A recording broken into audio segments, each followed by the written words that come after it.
बिस्मिल्लाहिर्रहमानिर्रहीम। अस्सलाम वालेकुम नाज़रीन, उम्मीद है आप सब लोग खैर खैरियत से होंगे। आपको पता है कि इशरा के अंदर मुबैना तौर पे 1 अरब रुपए का 20 किलो सोने की बड़ी कहानियाँ आपने सुनी थी, और उसके बाद फिर हमें ये खबर मिली कि वो मुलजिम पकड़ा गया है। बड़ी बड़ी चीज़ें हमारे सामने आई कि किस तरह वो चाय पिलाने वाले के 65,000 ले गया, किस तरह वो अपनी सौतेली माँ का 2-2.5 किलो सोना ले गया, किस तरह वो अपने बचपन के दोस्तों का सोना ले गया। लेकिन अब इंतहाई वेरीफाइड इंफॉर्मेशन आ चुकी है, और कुछ चीज़ें मैं आपको डीआईजी इन्वेस्टिगेशन की ज़ुबानी सुनवाऊंगा कि दरअसल हुआ क्या है। अब जो सारी की सारी कहानियां हमारे सामने आ रही हैं, ना तो वो 20 किलो सोना था और ना ही वो 1 अरब रुपए का था। कहानी ये है कि जनाब 4 दिसंबर को ये रिपोर्ट आई थी, और 20 एफआईआर भी इसके ऊपर दर्ज की गई थी कि एक शख्स जो है वो ये इतना सोना इतने लोगों का ले गया, और उसके ऊपर रिपोर्ट जमा होना शुरू हो गई थी। अच्छा, अब मुलजिम के 2 बच्चे मलेशिया में थे, जिसकी वजह से ये सोचा गया कि शायद वो मलेशिया चला गया है। लेकिन जब सारा डाटा इकट्ठा किया गया उसका, उसने अपना घर भी बेच दिया था, उसने अपनी गाड़ियां भी सारी की सारी बेच दी थी, और मुल्क से फ़रार होने के हवाले से जब उसका आईबीएमएस डाटा निकाला गया तो पता चला कि वो मुल्क से बाहर नहीं गया। कईयों ने ये कहा कि जनाब वो तो कश्ती पे बैठ के चला गया या स्मगलिंग के थ्रू चला गया, और फिर पुलिस ने उसका नाम पीएनआईएल में डलवाया ताकि वो दोबारा अब अगर भागने की कोशिश करे तो वो भाग ना सके। 13 जनवरी को, अब हम ये देखते हैं कि 13 जनवरी को उसका मोबाइल ऑन होता है, और मोबाइल ऑन होने के बाद पुलिस हरकत में आ जाती है। जब तक उसका मोबाइल ऑन नहीं हुआ था, पुलिस के पास कोई क्लू नहीं था, और पुलिस बैठी हुई थी और वो देख रही थी कि अब क्या किया जाए, कैसे इसको ढूंढा जाए। दरअसल ये जो बड़ी शाबाश दी जा रही है, जाहिर सी बात है पुलिस को देनी भी चाहिए, लेकिन जो असल काम किया वो मुजरिम ने खुद किया कि मुझे पकड़ना कैसे है आपने। 13 जनवरी के करीब उनका मोबाइल ऑन होता है। पता चलता है कि इस्लामाबाद के अंदर एक खातून जो है इस फ़ोन को इस्तेमाल कर रही है।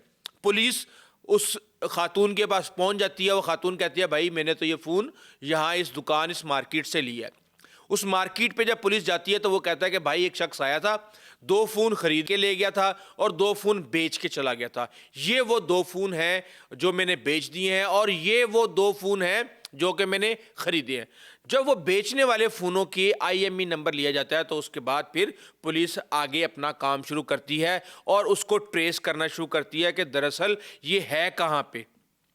3-4 दिन जो है इस हवाले से कहा जाता है कि मोबाइल जो है ऑन रहता है। एक प्रॉपर्टी डीलर तक रसाई की जाती है, क्योंकि उस फ़ोन से उस प्रॉपर्टी डीलर को फ़ोन बार बार किया गया होता है, और 3 मुख्तलिफ लोकेशंस के ऊपर वो प्रॉपर्टी डीलर बताता है कि मैंने इनको घर लेकर दिए हैं, और एक अनरजिस्टर्ड नंबर की जो सिम थी वो भी उसके पास मौजूद थी, और इस्लामाबाद एयरपोर्ट के पास एक निजी सोसाइटी में घर की लोकेशन आती है, और वहाँ पर फिर पुलिस पहुँच जाती है। अब इससे पहले कि मैं आपको आगे बताऊं कि ये सोना कितना था, कैसे था, मैं आपको डीआईजी इन्वेस्टिगेशन की ज़ुबानी ये सारी की सारी कहानी कि उसको कैसे पकड़ा गया ये आप सुन लें। ये 1 मिनट का क्लिप है। 13 जनवरी के करीब इसका जो मोबाइल फ़ोन है वो ऑन होता है, और वो जिस एक ख़ातून हैं जिनके नाम पे ऑन होता है, हम जब उनको ट्रैक करते हुए पहुंचते हैं तो वो इस्लामाबाद का एक लोकेशन आती है, और उस लोकेशन से फिर हम उस दुकान तक पहुँचे जहाँ पे वो मोबाइल बेचा गया,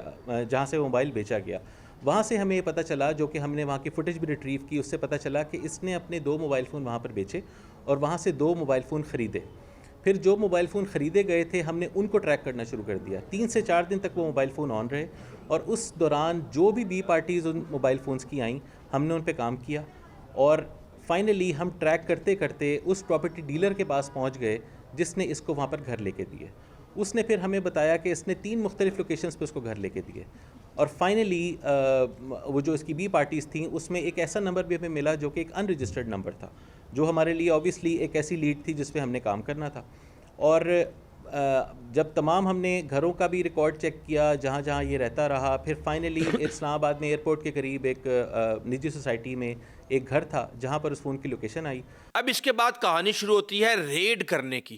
جب ریڈ کیا جاتا ہے اس گھر کے اوپر تو پتہ چلتا ہے کہ جناب وہاں پہ ملزم شیخ وسیم اختر, اس کی بیٹی اور اس کی بیوی وہاں پہ موجود ہیں. اب اس کے حوالے سے ہمارے پاس جو انفارمیشن آئی تھی اس وقت وہ یہ کہا گیا تھا کہ اس نے فوری طور پہ ایک پستول نکال کے اپنی کن پٹی پہ رکھ لی تھی اور اس نے کہا تھا کہ میں اپنے آپ کو مار دوں گا اگر تم نے مجھے گرفتار کرنے کی کوشش کی. اور وہاں پہ ایک جذباتی سین کریٹ کیا گیا اس کی بیٹی کے سامنے.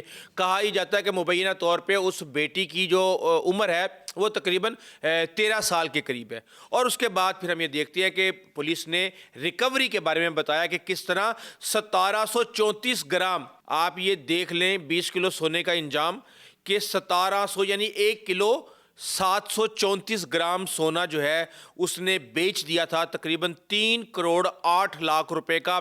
اور ایک BVR گاڑی بھی اس سے برآمد ہوئی ہے. اس کے ساتھ ہی پتہ چلتا ہے کہ جناب جو ریکوری ہوئی ہے وہ 1734 گرام ہوئی ہے اور 3 کروڑ 8 لاکھ روپے کی نقدی ملی ہے اور ایک ساتھ میں BVR گاڑی آئی ہے. اور یہ جو نقدی تھی اس کے بارے میں کہا جا رہا ہے کہ اس نے 1.25 کلو سونا راول پنڈی کے ایک ڈیلر کو 3 کروڑ 59 لاکھ روپے میں بیچ دیا تھا. اور اس ڈیلر کے بارے میں یہ کہا جا رہا ہے کہ شاید وہ جو ڈیلر ہے وہ اس سے پہلے بھی ڈیل کرتا تھا اس لیے اس کو چھوڑ دیا گیا. لیکن حقیقت یہ ہے کہ جب ایک شخص کا پوری ملک کے اندر ڈھنڈورا پٹ رہا ہے, ٹی وی کے اوپر اس کی تصویریں آ رہی ہیں, سب کچھ آ رہا ہے, تو کیا سونے کی مارکیٹ میں کام کرنے والے اس جولر کو یہ نہیں پتا تھا کہ میں ایک ایسے شخص سے سونا خرید رہا ہوں جو کہ کسی کا مال لے کے بھاگا ہوا ہے اور اس کو پولیس کو انفارم کرنا چاہیے تھا؟ لیکن پولیس نے بڑے ہی آرام سے اس کو ایک معصوم ثابت کر دیا. آپ میسج کر کے بتائیں مجھے کہ کیا یہ پاسبل ہے کہ ایک سونا مارکیٹ کا ایک اتنا بڑا تاجر جو کہ 1.5 کلو سونا خرید رہا ہو اس کو یہ نہ پتا ہو کہ اچرے کی جو مارکیٹ ہے اور وہاں پہ کیا ہوا ہے, اور جو شخص جس سے میں کئی سالوں سے تجارت کرتا آ رہا ہوں اس نے کیا وہاں پہ کردار ادا کیا ہے. بہرحال مجھے تو لگتا ہے کہ یہ آپس میں ملے ہوئے تھے. اور اس کے بعد پتہ چلتا ہے کہ جو پلاٹ وغیرہ جو اس نے خریدے تھے وہ سب کچھ ملا کے ٹوٹل ریکوری ہے جناب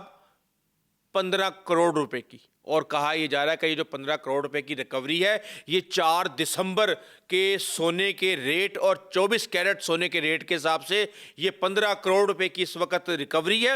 اور جو ٹوٹل سونا ہے جو ابھی تک جو ان کی جیولرز کی ایسوسی ایشن ہے انہوں نے ساری بیٹھ کے جو ریکنسائل کیا ڈیٹے کو, وہ 8 کلو 300 گرام ٹوٹل سونا تھا جس کی جو مالیت ہے وہ 30 کروڑ روپیہ بنتی ہے, جبکہ جو ٹوٹل برآمد ہوا ہے وہ 50% برآمد ہوا ہے.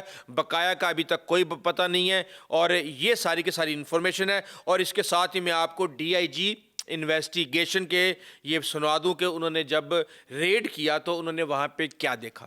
انہوں نے جب وہاں پر ریڈ کیا تو وہاں پہ ہمیں یہ ملزم وسیم اختر اور اس کی بیوی اور اس کی چھوٹی بیٹی جو کہ 13 سال کی ہے جن کے ساتھ ہی یہ تینوں وہاں پہ مل گئے. تو اس طرح سے ہم نے اس ملزم کو اریسٹ کیا اور پھر ہم نے اس سے تفتیش کا عمل شروع کیا. تو موقع سے ہمیں وہاں پر 1734 گرام گولڈ, 3 کروڑ 8 لاکھ روپے اور ایک BRB گاڑی برآمد ہوئی.